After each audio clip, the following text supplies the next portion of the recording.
Okay, so this is going to be just kind of one of these spitballing kind of videos where I'm just talking a bunch of stuff. And, yeah, the patience to listen to the whole thing, good for you. I appreciate that you give a damn about my opinions, whatever they may be. I know that there are some of you out there who actually are interested in hearing what I think about stuff, for whatever reason. And, I'm happy to share my thoughts with you. If you're somebody who thinks that my opinion has any weight, I humbly thank you for that. This is a topic I've wanted to talk about for a while, and yeah, I just saw something today that just made me think about it that much more, and I'm like, I gotta make this video because I gotta explain myself. This is something that, I wind up having to explain a lot, and at least I'll have a video that I can point at and be like, hey, here's where I talk about this, and that's where you can go to figure out what my opinion is. And this is the subject of this video is JJ Abrams, who is a very controversial figure in fandoms right now for reasons that, quite frankly, he deserves, both good and bad. So I'm gonna talk about why I'm not at all excited about anything that JJ Abrams does, like even a little bit at all anymore. And I've enjoyed things that JJ Abrams has done in the past, and it's possible I'll enjoy things that he does in the future. I'll admit that he's a dude who has like a certain amount of talent, and he's done good things. I absolutely love the 2009 Star Trek movie. I think that's a very fun movie. I enjoy watching it. People can debate all day long whether or not it's real Star Trek, but I kind of don't care because I just find it an entertaining movie in its own right. And it, is based on the Star Trek mythology and the Star Trek characters. And, in some ways those characters are very flanderized, but, that's just going to happen with something like that. The second Star Trek movie sucked, like, badly. Like, the second Star Trek movie is, to me, what people seem to be describing when they're being critical of the first Star Trek movie. It's awful. But yeah, let's, I'm getting ahead of myself. Let's get into this. So, for whatever reason, Warner Brothers thought it was a good idea to put JJ Abrams in charge of various DC Comics related projects. And they couldn't be more wrong. This is a terrible idea. And I'm going to explain to you why. If you're looking at it on paper, you might see that the 2009 Star Trek was a big success, and you might see that The Force Awakens was a big success, if you're just looking at how much money they made. But I'm here to tell you that they weren't really as successful as you might be thinking. Because consider this. Even though the first Star Trek movie, J.J. Abrams' first Star Trek movie, made a lot of money at the box office, it actually didn't sell a lot of merchandise. And that's where a lot of the money from Star Trek actually comes from. Rather than just, coming from the movies themselves, is, people buying action figures and t-shirts and trading cards and all that kind of stuff. The periphery merchandise. That's where a lot of the money comes from. And apparently the J.J. Abrams movie did not sell a lot of merchandise. A lot of the figures wound up getting, clearanced out. And I think, honestly, it's because those action figures weren't that great. Some of them were really good and had good likenesses and things like that. I thought that both the Leonard Nimoy Spock and the Zachary Quinto Spock, the likenesses were dead on. But, Chris Pine, they couldn't get a good likeness of Chris Pine to save their lives. Maybe it's just because he's, too generically handsome of a dude. Whereas, say, Quinto or Nimoy had, character to their face you could latch on to. Like, Chris Pine is just like, if you asked me to design a handsome, heroic face, like, that's what it would be. It's like the same thing with, like, Chris Evans, but I think even Chris Evans has a little more character to his face, so you can get a decent likeness out of him. Chris Pine is nearly impossible. Now, why are all these dudes named Chris? It's creepy. Anyway, so, that might be one thing.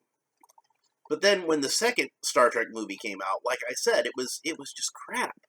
It was a watered down Wrath of Khan remake. And who wants to see a remake of Wrath of Khan? That's like a perfect movie. You don't need to remake that. I mean, sure, have Khan be the villain. I can kind of understand that. He's like the Star Trek equivalent of, the Joker, if anybody is. So I get that, but... And the way they did Khan in that was so stupid. Because they tried to make it a twist that he was Khan. And it's like, pretty much the minute that Benedict Cumberbatch was cast in that movie, everybody said, okay, he's playing Khan. And then JJ Abrams was like, no, he's not. He's not playing Khan. He's playing an all-new original character named John Harrison that's not Khan at all. And we're just like, nah, man, we don't believe you. That's Khan. Like, you're not fooling us. Like, without even having seen the movie, like, we knew it was going to be Khan. And then the movie, you go to watch it, and the first scene in the movie is brilliant. Like, I don't want to, I'm not going to lie and badmouth the dude when he does something good. Like, I'm going to be honest with you, that first scene in Star Trek Into Darkness is pure genius. And if the rest of the movie was that good, it might have been the best Star Trek movie of all time. But unfortunately, it wasn't. It was, God, the worst scene of the whole movie, and there are a lot of really bad scenes, but to me the worst scene of the whole movie is the scene where Kirk and Khan are in the med bay, and Bones is injecting Khan blood into a dead Tribble, and, I don't remember the exact dialogue, because I've only seen the movie a couple of times, and I've got better things to store in my brain attic than, exact verbatim dialogue from what I consider to be, like, one of the worst Star Trek movies. But basically, Kirk's like, I don't trust you, Khan, but we're gonna have to work together if we're gonna... Hey, Bones, what are you doing with that dead Tribble? Oh, I'm injecting it with Khan blood. Oh, okay. Anyway, Khan, as I was saying, I don't trust you, and you don't trust me. And it was just like, the scene had to come to a stop to address that Bones was injecting a dead Tribble with Khan blood. And, of course, this was done to set it up later on in the movie where, like, Kirk dies, and they bring him back to life by injecting him with Khan blood. Which is the most ridiculous... Like, he's not Wolverine. I mean, come on. What are you doing here? Like, it's just like are you making your script with, like, Mad Libs? That what you're doing? I really just don't understand it. So, what is this going on with my computer? Is it, like, numbers? I don't even know what it's doing. I'm still recording, so I don't care. All right. So yeah, that movie came out, and I guess it did all right at the box office. It did well enough that they're going to do another one. Obviously, JJ Abrams is going to be involved in it because he's doing Star Wars, but maybe he wouldn't have been involved with it anyway because that one was so bad. So, Simon Pegg was put in charge of the third Star Trek movie, Star Trek Beyond. And if you haven't seen Star Trek Beyond, watch Star Trek Beyond, because it's awesome. Star Trek Beyond, I think, is, if it's not as good as that first 2009 Star Trek movie, it's pretty darn close. And maybe even better. So, and Idris Elba's in it, and he's fantastic. And, it's I just love seeing all those characters. And it took the franchise to some surprising places, which, unfortunately, I don't guess we're going to get to follow up on anymore, because that movie actually bombed at the box office. And I suspect the reason it bombed at the box office is because the second one was so bad. And there was also like a really long wait time in between the first and the second one. But when the second one finally came out, it was awful. And then I'm thinking when the third one came out, people were like, why bother? That last one was just so terrible. Like, you know. So yeah, then JJ Abrams went on to do Star Wars. Now this is for me a sad story, because when I went to see The Force Awakens, Star Wars Episode 7, I think like a lot of Star Wars fans, I was pretty excited about it. And I really enjoyed watching that movie in the theaters, and I felt like Star Wars was back, and this new trilogy was going to be pretty awesome. And one of the things I really liked about the first of the sequel trilogy is that I went to see that movie because I wanted to see Luke, and Han, and Leia, and Chewbacca, R2-D2, C-3PO, and I came out of it actually being really excited about these new characters. I wanted to see, who Rey's parents were. I wanted to see, Finn grow into the hero that he was clearly destined to become. I wanted to see, Poe Dameron, do something. I mean, he was a pretty cool character, but he was mainly a cool character because he liked Oscar Isaac. Finn was a character I thought had a lot of potential. Rey was a character I thought had a lot of potential. Kylo Ren, I thought, was a great villain, because it was actually a pretty brilliant idea, I thought, that, Darth Vader is such a great villain. You can't possibly create a villain that can be better than Darth Vader. So, make the character somebody who wants to be Darth Vader. Like instead of making a character that's just like a lame knockoff of Darth Vader, actually make the character a lame knockoff of Darth Vader. Like that's what he wants to be, as Darth Vader. That was smart. So there were a lot of things about The Force Awakens that I liked, and I was really looking forward to seeing where this trilogy went. And then I saw The Last Jedi. And you might be like, well, Alan, you can't blame JJ Abrams for The Last Jedi. He didn't make The Last Jedi. That was Rian Johnson. You blame Rian Johnson for the things you don't like about The Last Jedi. Yeah, well, here's the thing. JJ Abrams could have made the second one if he wanted to, but he didn't. Instead, he left it to Rian Johnson to make the second one. And we all know how that turned out. Yeah, I know some of you watching this video probably liked The Last Jedi. A lot of people liked The Last Jedi. But here's the problem with The Last Jedi, is even if you're looking at it, if you look at it as its own thing, I can see somebody looking at it and being like, that's a good movie.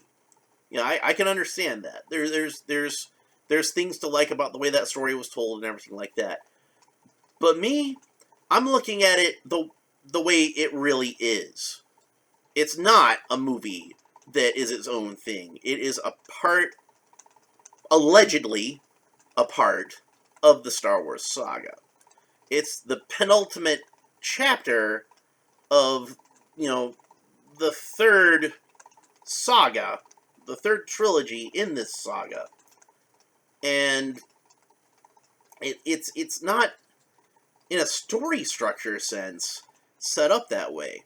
It seems to me like Rian Johnson thought he was making, like, the last one, which is why it closes up a lot of this stuff. Like, honestly, after seeing, The Last Jedi, I wasn't interested in seeing where the story went anymore.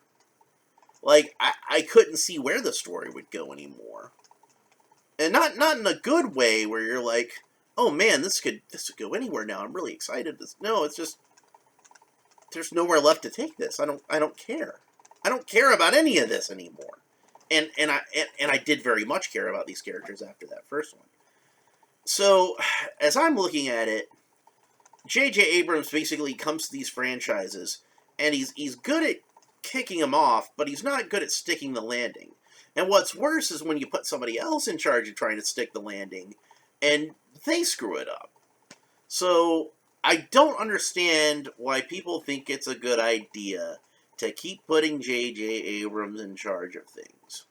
So, apparently, even after this fiasco with the Star Wars sequel trilogy, which should have been a slam dunk. Like, every single one of these should have made more money than the last one. And I think the biggest mistake that they made with these was not having just one scene, where you had Luke, Han, and Leia all together again. And I think people could have forgave a lot of stuff if they had just had that one scene. And they didn't. I think people probably could have been more forgiving if they hadn't have completely character assassinated Luke Skywalker. You know, to the point where, like, Mark Hamill seems like a broken man anytime you look at interviews that he's giving about The Last Jedi. You know, he was even talking about, like, how it felt like a completely different character to him. He had to look at him as being Jake Skywalker until Disney made him walk it back. But, you know, like the emotion is real in that interviews. That is a guy who is just completely dejected because his arguably greatest character, certainly the greatest character he played in live action, the only one that I think rivals it in his filmography is the Joker, and that's voice acting, has been completely destroyed. His legacy has been irrevocably tarnished by The Last Jedi. Now, when they brought Luke back in The Mandalorian, everybody got really excited, and we were seeing the real Luke Skywalker again. So, you know, there's a chance that they might be able to fix it, but I think as long as Kathleen Kennedy's in charge of Star Wars, it's probably not going to happen. But that's getting off onto another topic. We're talking about JJ Abrams. So Warner Brothers, in their infinite wisdom, you know, decided to hand this guy DC Comics as far as the film franchise. So apparently he's going to be in charge of making a Justice League Dark movie, and he's going to be in charge of making a Superman movie. And this was what really got me, is he's producing a Batman animated series. And man, I saw this really awesome image drawn by Bruce Timm, the master. The guy who gave us Batman the animated series, Superman the animated series, Batman Beyond, Justice League, a really underrated Green Lantern series that nobody watched because it was scheduled so badly on Cartoon Network. Bruce Timm, the legend, saw this beautiful piece of artwork by him of Batman standing over Gotham City, his cape pulled up around him, and those long, pointy ears sticking off to the side, that kind of early Bob Kane looking Batman, back when Bob Kane actually drew Batman. And it was a beautiful image, and I'm like, oh man, this is that new Batman animated series that Bruce Timm was working on, that I've heard rumors about. It's really happening. And then I'm reading it, and it's like, you know, new Batman animated series from JJ Abrams. Really? JJ Abrams? So, like, you know, I point this out in the Facebook post. I'm like, you know, I'm really excited, you know, at first. But then I see JJ Abrams' involvement, and I'm just completely dejected. And somebody said, well, you know, it's still got Bruce Timm in it. I'm like, yeah, and hopefully it'll be the sort of thing where, like, it's really Bruce Timm doing everything, and JJ Abrams is just doing nothing. And it's just got his name on there for, like, contractual reasons. Like how Steven Spielberg has his name on, like, Tiny Toon Adventures and, you know, Animaniacs, but had very little involvement other than, you know, maybe like the core concept and giving some ideas here or there. And I would think for Batman you would have even less, because like JJ Abrams can't even come up with a core concept for Batman because the core concept already exists. Hey JJ, what's this Batman character? Oh, he's a billionaire who his parents died and he dresses up in a bat outfit and fights crime. Oh, okay. Like, That's Batman. That's like, there's nothing else you can do with Batman. That's what Batman is. And then somebody pointed out, well, Matt Reeves is also one of the producers, and I'm like, yeah, I'm not excited about that either. Like, that movie looks like crap. I'm sorry. Like, you know, Batman, supposedly, you know, is like some emo twat in bad cosplay. And, you know, looks like something I could have put together at, like, you know, Party City for $15. His mask looks like it's, like, sewn together out of a trash bag or something. It looks terrible. That Batsuit looks terrible. I see people talking, oh, he looks so cool. No, he doesn't. He looks like crap. I'm sorry. I don't understand how you think that looks good. Like, I just had Batfleck in, like, a perfect comics accurate costume, and he looked badass. And, you know, went and worked out and got in the best shape of his life, so that he could play Batman. And then I have some other dude over here, this skinny little twat who can't even, like, can't even be bothered to pick up a kettlebell to work out. And, like, he looks like an emo. God, it looks terrible. It looks so terrible. And the Riddler looks like the Gimp from Pulp Fiction. Like, he's wearing, like, this leather S&M looking mask. And I'm just like, who thinks of the Riddler and thinks, you know, I need to put him in bondage gear? It looks terrible. Oh, God. I'm getting off on a tangent. That should probably be, like, just its own video. Be talking about how the movie looks like garbage. But yeah, JJ Abrams engenders me with, like, no confidence whatsoever. Matt Reeves engenders me with no confidence whatsoever. So I'm hoping this is just, like, in-name-only stuff. They have nothing really to do with this show. And it's just going to be just full-on, balls-to-the-wall Bruce Timm. Bruce Timm does not need these punk kids looking over his shoulder telling me how to do a Batman show. He made Batman the Animated Series, which is considered by many to be, like, not just, like, the finest animated version of Batman, the finest version of Batman. Like, the definitive version of Batman. And I find it hard to argue with that. The only one I can think of that I might say would be more definitive would be, like, Neil Adams from the comic books. But certainly outside of comic books, it's the definitive version of Batman. So just leave him to his own devices. Don't put any of this garbage from this Matt Reeves movie into it. Just let it be. Let Bruce Timm make the Batman show he wants to make. And, you know, if he makes it in the same continuity as Batman the Animated Series, or decides he wants to do something fresh and new and do a brand new take on Batman, that's cool too. I don't care. Just Bruce Timm on Batman. That's all you need. Get rid of these other two losers. But yeah, and then there's the whole thing with Superman that is very controversial because, like, they got Ta-Nehisi Coates to write it, and I can't really say anything about his writing because I've never read any of his writing. Like, I know he wrote Captain America. I think he's still writing Captain America, but I can't read Captain America comics anymore after they ruined him with that whole Hydra Cap thing. And Captain America is my favorite Marvel character, but I just can't read the comic. I could go back and read old comics before that nonsense happened, but I can't trust Marvel in its current state to give me good Captain America comics. So I've never read any of his Captain America. I don't know if it's any good or not. But apparently he's like a very political activist type of writer who is very much like of the Black Lives Matter kind of mold, and I don't really have a problem with that. You know, you do you, that's fine. I don't even have a problem with, like, put people, like, let's say, like, Falcon and the Winter Soldier, people were complaining about, like, them having an element of Black Lives Matter to that, and honestly, I kind of feel like if you're having a story with a black protagonist, it's, you know, these days it's kind of irresponsible to not acknowledge that in some way. But that's, again, neither here nor there.